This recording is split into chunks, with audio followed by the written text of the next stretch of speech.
Hey everybody, what is going on? I hope you guys are all doing well, and welcome to another tutorial video. In this video, I'm going to be explaining to you guys how you can set up meetings on HubSpot, so let's get right into it.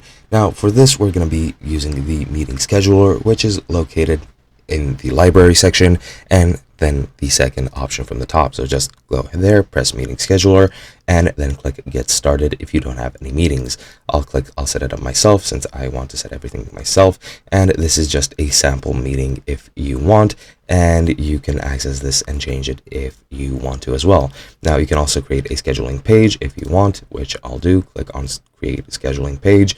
You can set up a one-on-one meeting, a group meeting, or a round robin. I'm not really sure what this is, but I'll click on one-on-one. Here you can select an internal name, which I can't use because I've used my one free booking page since I'm on a free plan, but yeah, that's pretty much it. So let me just go ahead and try to delete this if I can in any way. Actions, it doesn't look like I can delete this, so this is just set up by default for me, or maybe I can delete it if I check it off.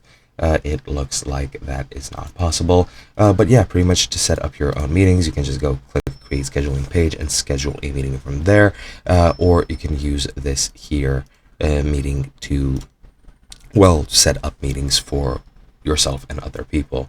But yeah, that is pretty much it. To edit the meeting, you just click on it and add other information if you need it, such as an event title, location, and description. I can't change the meeting type from here, and the internal name is over here, and you can change that. You can also go into scheduling and change the times or the duration options, as well as automate the process. But that is pretty much all there is to it. Hope you guys enjoyed, and I'll be seeing you guys in another video.